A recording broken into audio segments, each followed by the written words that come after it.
అప్పుల బాధలు వెంటాడుతున్నాయా? అయితే 6 జేవిఆర్ వారి జాతిరత్నాలు ధరించండి. హాయ్, వెల్కమ్ టు మనం టీవీ. నేను మీ మనోజ్. కడప జిల్లా ప్రొద్దుటూరులో కన్న తల్లినే కన్న కొడుకు చంపిన ఘటన 2 తెలుగు రాష్ట్రాలని ఊపేసింది. సో ఈ విషయం గురించి ఎలా జరిగింది ఏంటని ప్రత్యేకంగా మాట్లాడుకోవాల్సిన అవసరం లేదు. కానీ రోజుకొక ట్విస్ట్ ఈ కేసులో వెలుగులోకి వస్తుంది. ఒక పక్క యశ్వంత్ ఏమో కటకటాల వెనకుండి నాకు అమ్మ గుర్తొస్తుంది అని తెగ బాధపడిపోతున్నాడు. నాకు అమ్మ చాలా చేసింది, అమ్మకి నేనేమి ఇచ్చుకోలేకపోయాను, కట్ చేస్తే మర్డర్ చేశా అని చెప్పి కటకటాల వెనుక పశ్చాత్తాపడుతున్న పరిస్థితి. మరోవైపేమో ఇప్పుడు వాళ్ళ డాడీ విజయ్ భాస్కర్ రెడ్డి ఎవరైతే ఉన్నారో, లక్ష్మీదేవి చనిపోయిన లక్ష్మీదేవి వాళ్ళ హస్బెండ్, ఆయన కపట నాటకం ఆడుతున్నారా అంటూ కూడా పోలీసులే అనుమానం వ్యక్తం చేస్తున్న పరిస్థితి. ఎందుకంటే లోపలున్న కొడుకు, బయటన్న తండ్రి ఇద్దరు చెప్పే సమాధానాలు ఎక్కడా కూడా సింక్ కాని పరిస్థితి. పోలీసులకి మెంటల్ ఎక్కుతుంది లిటరల్గా. ఎందుకంటే ఆ రోజున ఏ రోజైతే హత్య జరిగిందో, లక్ష్మీదేవి హత్య, యశ్వంత్ హైదరాబాద్ నుంచి ప్రొద్దుటూరు వచ్చి పొద్దున్నే దిగిన తర్వాత తను ఫ్రెషప్ అయిపోయి వాళ్ళ అమ్మని కిచెన్లో ఉన్న కత్తితో పొడిచి వరండాలోకి లాక్కొచ్చి ఆ టైంలో వాళ్ళ నాన్న అరుపు విని మాత్రమే బయటకు వచ్చాను అని చెప్పేది అక్కడ ఉన్న వాళ్ళు ఎవరైతే ఇంటి పక్కన వాళ్ళకి కావచ్చు, పోలీసు వాళ్ళకి కావచ్చు, ఫస్ట్ ఎఫ్ఐఆర్లో వాళ్ళ స్టేట్మెంట్ రికార్డ్ చేసేటప్పుడు చెప్పిన మాట. కానీ ఇప్పుడేమంటాడు, లేదు నా ముందే కత్తి తీసుకొని పారిపోయాడని చెప్పి మళ్ళీ పోలీసులో ఇంట్రాగేషన్లో వాళ్ళ నాన్న విజయ్ భాస్కర్ రెడ్డి చెప్తున్న పరిస్థితి. అండ్ ఇంకోటి ఏంటంటే, అప్పుడు ఆ టైంలో హత్య జరుగుతున్నప్పుడు పోలీసులు మళ్ళీ విచారించగా ఇంకేమన్నా చెప్తాడు అని వాళ్ళ స్టైల్లో విచారణ చేస్తుండగా విజయ్ భాస్కర్ రెడ్డి చెప్తుంది ఏంటంటే, లేదు ఇదంతా కాదు, హత్య జరిగేటప్పుడు నేను వాష్రూమ్లో ఉన్నా, నేను వాష్రూమ్లోకి వెళ్ళినప్పుడు మా కొడుకు యశ్వంత్ ఆ డోర్కి లాక్ పెట్టాడు, నన్ను బయటికి రానివ్వకుండా చేశాడు అని ఇప్పుడు మళ్ళీ చెప్తున్నాడు. అంటే వాస్తవానికి ఈ కేసులో అసలు ఏం జరుగుతుందనేది కూడా ఇప్పుడు పోలీసులకే ఒక రకంగా మెంటల్ ఎక్కుతున్న పరిస్థితి. ఎందుకంటే లోపలేమో కొడుకేమో నేను అనవసరంగా మా అమ్మని చంపాను అని ఒక రిగ్రెట్ ఫీల్ అవుతున్న పరిస్థితి. సరే, మనోడికి కొంచెం మతి స్థిమితం బాగాలేదు, దానివల్ల చంపాడు, కేవలం అమ్మతో ఒక ఎమోషనల్ బాండ్ అని లేదు, ఆ అమ్మ ఎంత ప్యాంపర్ చేస్తున్నా సరే పట్టించుకొని పోయినాం, మనోడు కేవలం డబ్బుల కోసమే వాళ్ళ అమ్మని ఒక ఏటీఎం మిషన్ లాగా వాడుకున్న పరిస్థితి, అక్కడ అనుబంధాలు కానీ ఆప్యాయతలు కానీ ఇలాంటి ఏమీ లేవు అనేది ఇప్పటిదాకా యశ్వంత్ విషయంలో ఉన్న ఒక మార్క్ అనమాట. కానీ వన్స్ యశ్వంత్ కటకటాల వెనక్కి వెళ్ళిన తర్వాత ఆ రోజున అంత్యక్రియల రోజున కూడా సాయంత్రం పూట ఆయన్ని బయటికి రానివ్వడం కోసం తల్లికి తలకొరివి పెట్టాలని చెప్పి విజయ్ భాస్కర్ రెడ్డి ఎవరైతే లక్ష్మీదేవి వాళ్ళ హస్బెండ్ ఉన్నాడో యశ్వంత్ని బయటికి తీసుకురావడం కోసం ఆయన చూపించిన కన్సర్న్ కావచ్చు, దాని తర్వాత మా బాబు చాలా ఇబ్బంది పడుతున్నాడు అని చెప్పే విధానం కావచ్చు, ఎంతవరకు కూడా యశ్వంత్ని సేవ్ చేసే యోచనలో మనోడు పోలీసులకే తప్పు, వాళ్ళని రాంగ్ ట్రాక్ పట్టిస్తున్నట్టు పోలీసులు అనుమానిస్తున్న పరిస్థితి. సో అంటే ఒక రకంగా లక్ష్మీదేవి హత్యలో ఈ విజయ్ భాస్కర్ రెడ్డికి కూడా ఏమన్నా హస్తం ఉందా అని కూడా అనే కోణంలో ఇప్పుడు పోలీసులు విచారణ చేస్తున్న పరిస్థితి. వాస్తవానికి మొదటి నుంచి ఈ క్రైమ్ ప్యాటర్న్ ఓన్లీ యశ్వంత్ చేశాడు.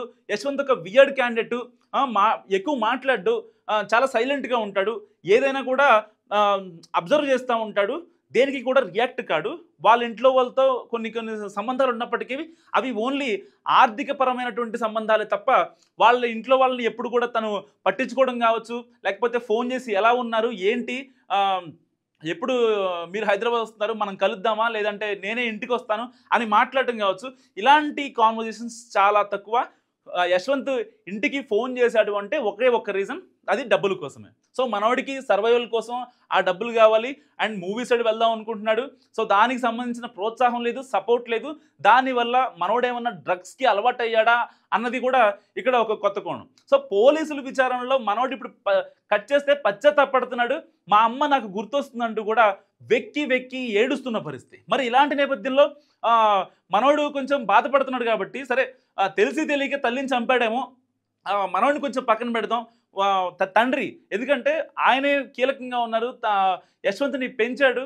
సో మనోడి మైండ్ సెట్ ఎలా ఉంటుందో ఈవెన్ పిన్ టు పిన్ మనోడికి తెలుసు అనమాట. సో ఇలాంటి నేపథ్యంలో మరి ఎందుకు పొంతన నాన్ సింక్ ఆన్సర్లు ఇస్తున్నాడు విజయ్ భాస్కర్ రెడ్డి అనేది ఇప్పుడు పోలీసులకి మిస్టరీగా మారింది.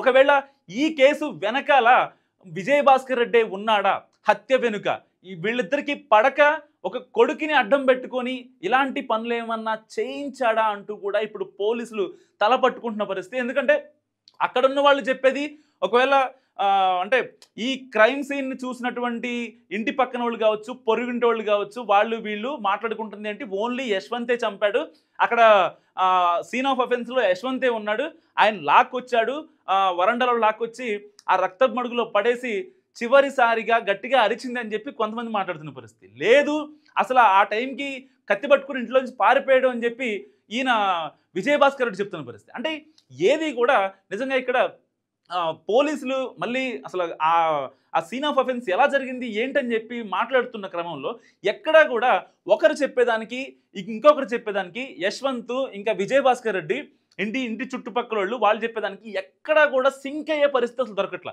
సో దీనివల్ల ఇప్పుడు పోలీసులు ఒకటే ఆలోచిస్తున్నారు, దీని వెనక విజయభాస్కర్ రెడ్డి హస్తం ఉందేమో అని కూడా పోలీసులు ఆరా తీస్తున్నారు. ఎందుకంటే అతని కాల్ డేటా కూడా, ఎందుకంటే ఒక కొడుకుతో మాట్లాడి ఈయనే విజయభాస్కర్ రెడ్డి హైదరాబాద్ నుంచి తెప్పించాడా, లేదంటే ఇంతకు ముందు నుంచి వాళ్ళకి ఏదైతే గొడవలు ఉన్నాయో ఆ గొడవల్ని ఒక ఎలివేట్ చేసే కారణంగా యశ్వంత్ని సీన్లోకి తెప్పించాడా, ఇతనికి ఏమన్నా అలవాట్లు ఉన్నాయా, లేకపోతే ఆవిడ పేరు మీద ఎందుకంటే లక్ష్మీదేవి ఒక టీచర్గా పనిచేస్తుంది, ఆవిడ దగ్గర కాసిన కూర్చున్న డబ్బులు ఉంటాయి. అంటే కంపేర్ ఏదో లక్షలు కోట్లు ఉంటాయని కాదు, బట్ ఒక ఇల్లు గడిచేందుకు కావాల్సిన డబ్బులు అయితే ఆవిడ ఉంచుకుంటుంది. అండ్ ఒకగానొక కొడుకు, తనకు కావాల్సిన సేవింగ్స్ కూడా ఈవిడే పంపించే పరిస్థితి. సో మరి ఈ విజయభాస్కర్ రెడ్డి ఒక వైన్ షాప్లో హెల్పర్గా ఉంటున్నాడు, ఏదో చిన్న పూట గడటం కోసం, కడుపులోకి 4 మెతుకులు పోవడం కోసం సో చేసే పరిస్థితి. మరి ఇలాంటి నేపథ్యంలో మనోడికి ఒక తాగుడు కానీ లేకపోతే ఇంకేమన్నా అలవాట్లు ఉంటే ఆ చెడు వ్యసనాలకు బానిసై అడ్డొస్తుందని భార్యను క్లియర్ చేసి చంపే ప్రయత్నం చేశాడా అంటూ కూడా పోలీసులు ఇప్పుడు ఆరాధిస్తున్నారు. సో దీని వెనక ఆయన ఫోన్ కూడా ఇప్పుడు కీలకంగా మారనుంది.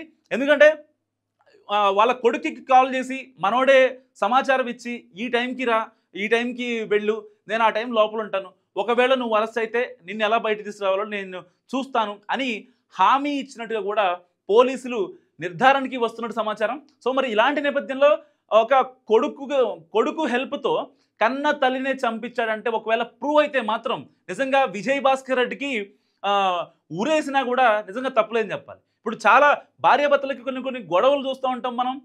సో ఇలాంటి నేపథ్యంలో ఎట్టి పరిస్థితుల్లో చంపాలి అనే ఒక్క ఎయిమ్ మన మైండ్లో ఉంటుంది.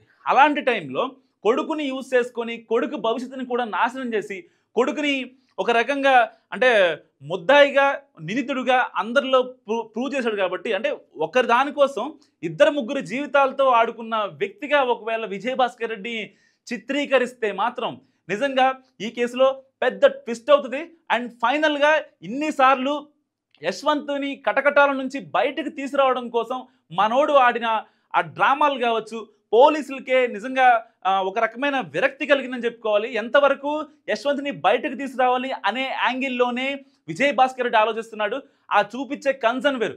ఎంతవరకు కొడుకుని బయటికి తేవడం కోసమే, ఇక్కడ తల్లిని చంపాడు, నా భార్యని చంపాడు, నా భార్య ఇక లేదు, ఇక రాదు అనే బాధ మాత్రం నిజంగా విజయభాస్కర్ రెడ్డిలో ఏ కోచానా కూడా కనపట్లేదట. సో పోలీసులు తమదైన స్టైల్లో విచారణ చేసిన తర్వాత ఈ కీలక విషయాలు తెలుస్తున్నాయి. మరికొద్ది గంటల్లో ఈ కేసు మిస్టరీ కూడా వీడే అవకాశం ఉంది. ఒకవేళ చాట్ హిస్టరీ కావచ్చు, ఫోన్ హిస్టరీ కావచ్చు, ఆ CDR వస్తే ఇంకా మరింత డేటా కూడా పోలీసుల దగ్గరికి వస్తుంది. సో దాన్ని బట్టి ఎవరు హత్య చేశారు అనే విషయం ఈ కేసు సుఖాంతం అవుద్దని కూడా ఎక్స్పెక్ట్ చేయొచ్చు. సో ఈ వీడియో గురించి మీరేమనుకుంటున్నారు కామెంట్ రూపంలో చెప్పండి. చూస్తున్నానండి మనం టీవీ.